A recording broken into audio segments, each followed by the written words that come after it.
Welcome to Hey Gen Podcast. Today we're diving into the fascinating world of Indian politics. Let's get started. Absolutely.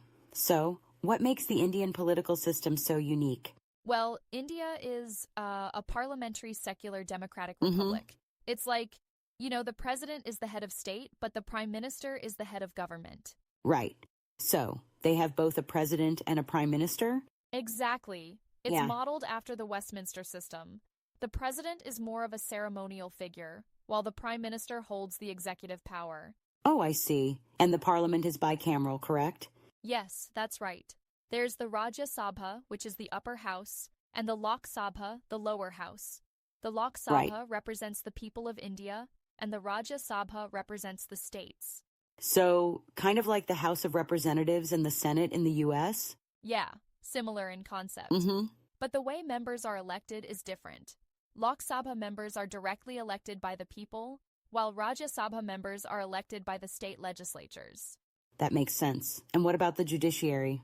Well, India has an independent judiciary headed by the Supreme Court. Okay.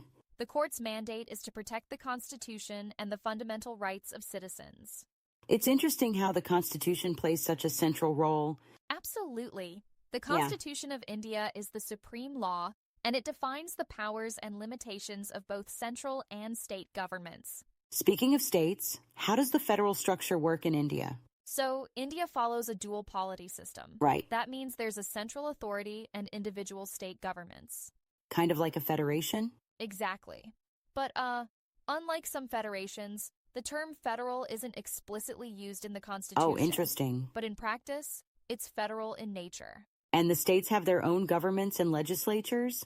Yes, they do. Each state has its own government, and some even have bicameral legislatures, similar to the central parliament. They have a state legislative assembly, and in some cases, a state legislative council. So, how are the laws applied across the country? Well, the Constitution provides for a division of powers between the central and state governments. Some subjects are under the central government, some under the states, and some are concurrent. Got it. And what about local governance? That's another fascinating aspect. Right. India has a strong system of local self-government, both in rural areas with the Panchayati Raj institutions and in urban areas with municipalities. Panchayati Raj? What's that? Panchayati Raj is the rural local governance system. It consists of 3 levels: the Gram Panchayat at the village level, the Panchayat Samiti at the block level, and the Zila Parishad at the district level. So it's like a grassroots democracy? Exactly. It's meant to empower local communities and ensure participation at the village level. That's impressive. How does the Election Commission fit into all this? The Election Commission of India is an autonomous constitutional body responsible for administering election processes. Right. It conducts elections to the parliament, state legislatures, and even the offices of the president and vice president. And elections are held every 5 years, correct? Yes, exactly. But there's been talk about one nation, one election to synchronize the schedules of national and state elections. Oh, that's interesting. What are the pros and cons of that? Well, proponents say it would reduce the burden on the public exchequer and minimize disruptions caused by frequent elections. But Right. opponents argue it could impact the federal structure and logistical challenges. Makes sense. And India has a multi-party system, right? Absolutely. India has over 200 registered political parties, including national parties, state parties, and many unrecognized parties. That's a lot of parties. How does that affect governance? It leads to coalition governments quite often. Parties form alliances to secure a majority. The National Democratic Alliance and the Indian National Developmental Inclusive Alliance are 2 major coalitions. And dynastic politics is a thing there, right? Yes, unfortunately. Right. Political dynasties are prevalent, with families dominating party leadership across various parties. Do you think that's impacting democracy? Well, it's a contentious issue. Yeah. Some argue it undermines meritocracy, while others say it's a reflection of voters' choices. But don't you think that dynastic politics limits opportunities for new leaders? That's a valid point. It can create barriers, but sometimes these families have deep-rooted connections and experience. True, but it might also discourage fresh perspectives from emerging. You're right. It's a double-edged sword. Yeah. Balancing tradition and innovation is a challenge in Indian politics. I see. And what about the major political issues in India today? Law and order is a significant concern. Mm-hmm. Issues like terrorism, Naxalism, religious violence, and caste-related violence affect the political environment. That's quite challenging. How is the government addressing these issues?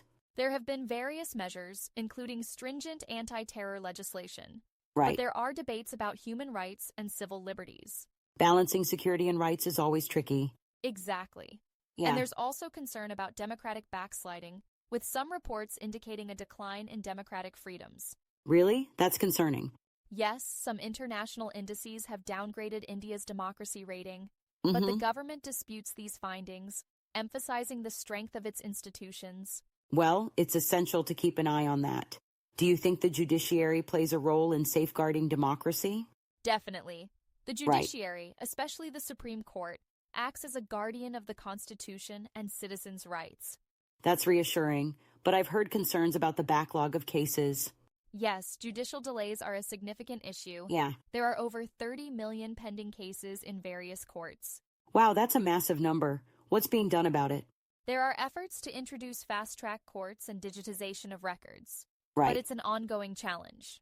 Well, it seems India has a complex but fascinating political landscape. Absolutely. It's a vibrant democracy with its unique challenges and strengths. Thanks for shedding light on this. I feel like I've learned so much. Glad to hear that. Yeah. Indian politics is like a tapestry woven with diverse threads. It's complex, but that's what makes it so interesting. Couldn't agree more. Maybe next time we can delve into some specific states or political movements. That sounds great. Looking Right. forward to it.